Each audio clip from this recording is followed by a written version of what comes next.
जय श्री कृष्णा, राधे राधे। आप सभी का बहुत बहुत स्वागत है कृष्णा भक्ति चैनल पर। हिंदू धर्म के अनुसार ज्येष्ठ मास के शुक्ल पक्ष की पूर्णिमा को विशेष महत्व दिया जाता है। ज्येष्ठ पूर्णिमा के दिन सुहागिन स्त्रियों को वट वृक्ष की पूजा और ज्येष्ठ पूर्णिमा व्रत कहना या सुनना कल्याणकारी होता है। आज के दिन एक बांस की टोकरी में 7 प्रकार के अनाजों को कपड़े से ढककर रखना चाहिए। दूसरी टोकरी में माँ सावित्री की प्रतिमा रखी जाती है और उसी के साथ धूप, दीप, अक्षय और कुमकुम आदि पूजा सामग्री भी रखी जाती है। माँ सावित्री की पूजा कर वट वृक्ष के 7 चक्कर लगाते हुए मोली का धागा वट वृक्ष पर बांधा जाता है। इसके बाद किसी निर्धन व्यक्ति या ब्राह्मण को श्रद्धानुसार दान दक्षिणा प्रसाद के रूप में चने व गुड़ दिया जाता है। मान्यता यह है कि आज के दिन पवित्र नदी में स्नान करने से व्यक्ति के सभी पाप धुल जाते हैं। ज्येष्ठ पूर्णिमा को वट पूर्णिमा के नाम से भी जाना जाता है। इस दिन वट सावित्री के व्रत की तरह ही वट वृक्ष की पूजा की जाती है। इससे पहले वीडियो अच्छी लगेगी तो प्लीज़ एक लाइक ज़रूर कर दीजिएगा, लेकिन वीडियो को अंत तक ज़रूर देखिएगा। अगर आप मेरी आवाज़ पहली बार सुन रहे हैं तो चैनल को सब्सक्राइब ज़रूर कर दीजिएगा। ज्येष्ठ पूर्णिमा व्रत कथा।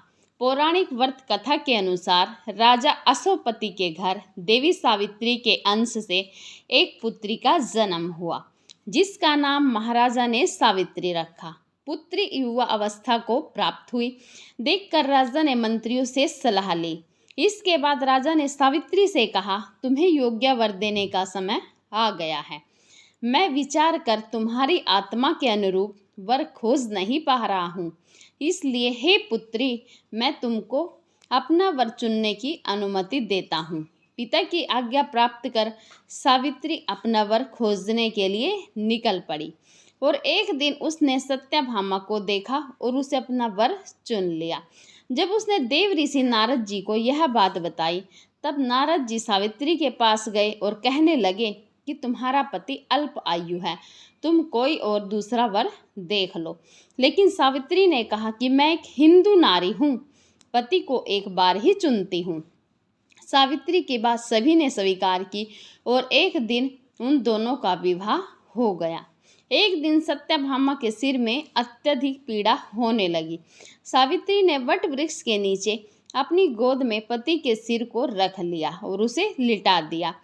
उस ही समय सावित्री ने देखा कि अनेक यमदूतों के साथ यमराज आ पहुँचे हैं। सत्यभामा के जीव को दक्षिणा की ओर लेकर जा रहे हैं। यह देख सावित्री भी यमराज के पीछे पीछे चल देती है। उन्हें आता देख यमराज ने कहा कि हे पतिव्रता नारी, पृथ्वी तक ही पत्नी अपने पति का साथ देती है, अब तुम वापस लौट जाओ। उनके इस बात पर सावित्री ने कहा कि जहाँ मेरे पति रहेंगे वहाँ मैं रहूँगी, यही मेरा पत्नी धर्म है। सावित्री के मुख से यह उत्तर सुनकर यमराज बड़े प्रसन्न हुए। उन्होंने सावित्री को वर मांगने को कहा और बोले, मैं तुम्हें 3 वर देता हूँ, तुम कौन कौन से 3 वर लोगी? तब सावित्री ने सास ससुर के लिए नेत्र ज्योति मांगी, ससुर का खोया हुआ राज्य वापस मांगा और अपने पति सत्यभामा के पुत्रों की मां बनने का वर मांगा। सावित्री के तीनों वरदान सुनने के बाद यमराज ने उसे आशीर्वाद दिया और कहा कि तथास्तु, ऐसा ही होगा। सावित्री ने अपनी बुद्धिमता से यमराज को उलझा लिया। पति के बिना पुत्रवती होना जितना असंभव था, उतना ही यमराज का अपने वचन से मुख फेरना। अंत में उन्हें सत्यभामा के प्राण वापस करने ही पड़े। सावित्री पुनः उसी वट वृक्ष के पास लौट आई जहाँ सत्यभामा मृत पड़ा था। सत्यभामा के मृत शरीर से फिर से संचार हुआ, इसलिए सावित्री ने अपनी पतिव्रता व्रत के प्रभाव से न केवल अपने पति को पुनः जीवित करवाया, बल्कि सास ससुर को नेत्र ज्योति प्रदान करते हुए उनके ससुर को खोया हुआ राज्य वापस दिलवाया। आज की कथा यहीं पर समाप्त होती है।